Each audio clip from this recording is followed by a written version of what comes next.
All right, hi TriStar family. I obviously this week's news is shot a little bit differently today, but I want to quickly introduce to you basically a special guest, because this episode really is kind of special, at least in my opinion. And I have Kim here, Kim Zajac, and she's from the International Student Exchange.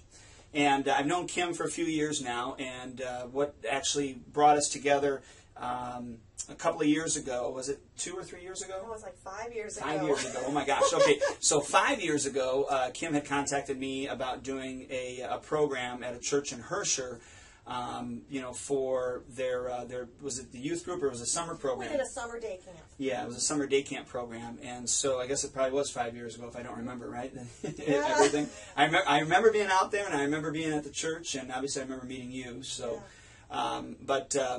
Anyways, what she had done is later last week she had emailed me with regards to the International Student Exchange program that she is in charge of here in this area.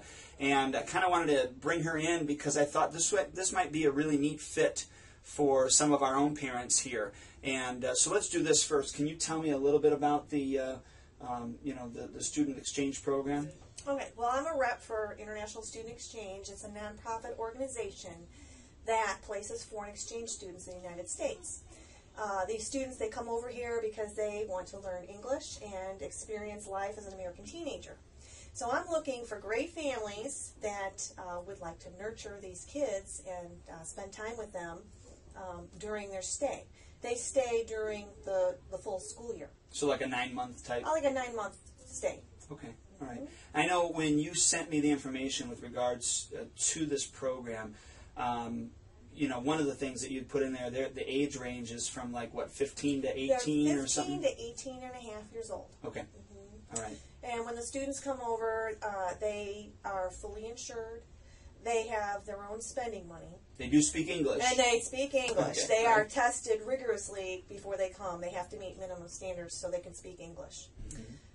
And what I thought was interesting too, she had told me that, because I kind of asked a lot of questions, and one of the things that really impressed me was that in order for these kids to actually get into this program, to even come over to the States, number one, their families had to be gone through a rigorous program where they had to be inspected and checked it and all that other stuff. But I mean, there was a real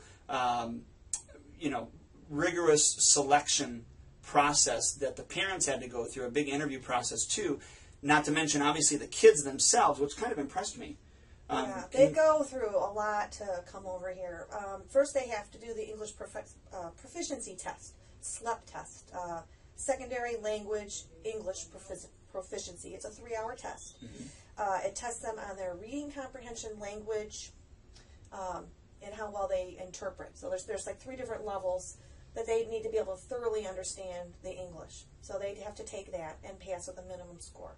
They get interviewed at the U.S. Embassy by themselves, away from their parents and with their parents. They have to have letters of recommendation from their school and from other people that know them to get into this.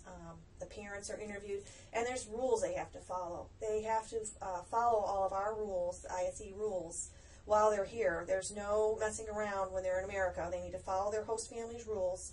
They need to, no drinking or drugs. If that happens, they'll forfeit all their money and get sent back immediately at their parents' expense. So it's an opportunity. They're really excited about coming over here, and it's just a dream come true for them, and they're just so excited about learning about who's going to host them, and probably our culture and learn about our culture. And they're coming over as an ambassador for their country, so they want to put on a good face for their country, and they're really a role model no matter what school they're in. Mm-hmm. They're really a role model for the other students, and they're showing off their country as well as we are showcasing our country to them. And I will say that, one of the things that I like about a lot of foreign exchange, and even foreigners in general, is that they do have this deep-rooted history about, or this appreciation for their own history, which I think exudes, it helps them to exude their confidence and their respectfulness and stuff like that. Because I know, like when I was reading through some of the materials that you had sent, you know, ages 15 to 18, oh man, that's sometimes hard for, you know, parents, especially like, you know, we go, oh my gosh, my kid's a teenager now, or we're going to expect them to rebel and stuff like this. But what you're saying is these kids are, like, they're the cream of the crop. I mean, they're the ones that, number one, want to be here. Number two, have raised the money or come up with the funds that they're going to mean. And like you talked to me about the fact that some of these guys had to come up with like thousands and thousands of dollars because they're coming over with, like, what'd you say, maybe $300 a month of their own spending money something like that? Yes, they have to have a minimum of $300 a month of their own spending money. So they're not going to the host family for their expenses. All the host family is providing is a bed and their meals.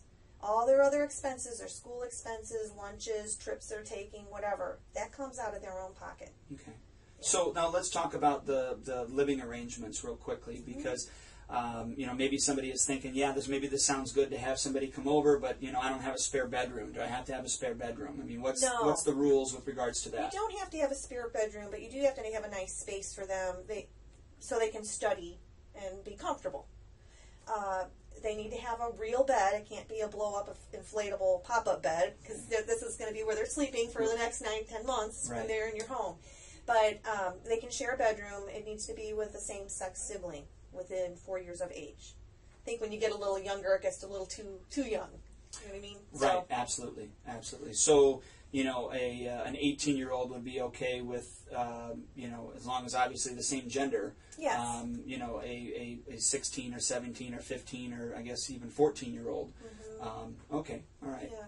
You know, and I just think that, you know, if you guys are interested, and we're going to talk a little bit in just a minute on how you guys can get involved, because I know there's only a limited amount of students that are coming over and a limited amount of time for the TriStar students to get involved. But let's, you know, kind of talk about, you know, the fact that how can they get involved? You know, what is the process? You know, how do they get in contact with you? Okay. All those types of things. I'm going to leave all that information with you to pass on. All it just takes a phone call or an email to me to let me know that you're interested in doing this. What happens to become involved is first of all, the host family has to go through a criminal background check, and they have to have 4 personal references, which are checked. Once that is cleared, the criminal background check goes through within a half hour. It's really fast. As long as they don't have a record. As long as there's no record. I think it goes back about 10 years with your former address or whatever. Once that's checked and you get clearance, we have a website. It's isecrossroads.com. You go to that site. There is a database with all these kids that are waiting to come over, and it lists the kids and their interests. So you can kind of... I try to match the kids up with families with similar interests.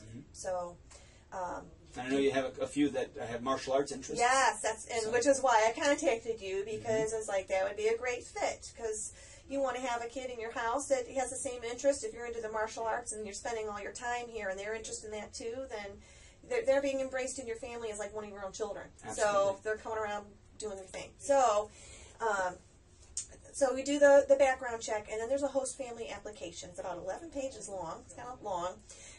It's very thorough, because we want to make sure that the kids are in a great home, and all this information goes through the Department of State. It goes back to the children's family. They want to make sure that their kids are in good hands while they're here. Right. So I would come out. I follow the process the whole time. So I'm the contact person. I make the contact with the school, with the host family, with the child. I have to talk to them every month, and the family every month. There's paperwork I have to file. I have to see the kids in person every 2 months. And usually what we do is we take the kids on outings. We'll do fun things with them throughout the year. That's our opportunity to connect with them. And that paperwork gets filed and it goes back to the family. And also, if there's any problems in the home, we can nip it in the bud at that point and make sure everything's going smooth and everyone's having a great experience. Right. Well, so, let's talk about that great experience. I mean, I know that you've talked to obviously other families that have had hosts or that have hosted exchange students, and I mean, off the top of my head, I can think of, you know, obviously you get to learn about a culture you never have, you know, thought you would ever learn about. Maybe even potentially different foods that they could prepare and show you how to cook. And, I think that would be a neat experience. But what are some of the other benefits that you have seen by talking to some of these other host families? The food thing was interesting when you mentioned that. Something we do as an annual event with all the families is we have a taste party. So all the kids, they come together and they cook a dish from their country. And we cook dishes, and they have a huge potluck dinner for all these families, so they get to experience the culture from everyone's student. Right. So that's a lot of fun. That's a big event that they do every year for all the students. But I guess some of the benefits are, like with the kids like to learn the games and the language and learn about the culture. These kids bring over little gifts and things from their country that are just totally different. It's like getting a brother or sister from a different country. I have a little girl that had mentioned she was a little 8-year-old girl who had 2 brothers, and she's like, "Yay! I got a new sister." So you have that temporarily. You get to send them back. Right. Yeah. And we talked about that before. We had on one of our phone calls. We talked about the fact that you only get them for 9 months, and then you got to send them back. So it's almost like being a grandparent, if you will, early. You get them for a little while and get to spoil them and send them on their way back. Yeah, it's a fun time in their life because they're learning how to drive, they're going to prom, they're going to dances, they're experiencing all these new things. I mean, teenagers are fun, good teenagers, when they're involved, they're involved in so many different things. And it's fun to experience that and to mentor them and to walk through all these great experiences with them and just show them something totally different. But, the families that get involved, they really love kids, and they see it as really culturally enriching for their family. It gives their family a global perspective on things, and you just look at things different. It makes you look beyond just where you're living in your own little town and see things through new eyes. And it also builds the relationship with a family in another country. And if you like to travel, that's a possibility. You can send your kid over to their country. They have the insider's perspective.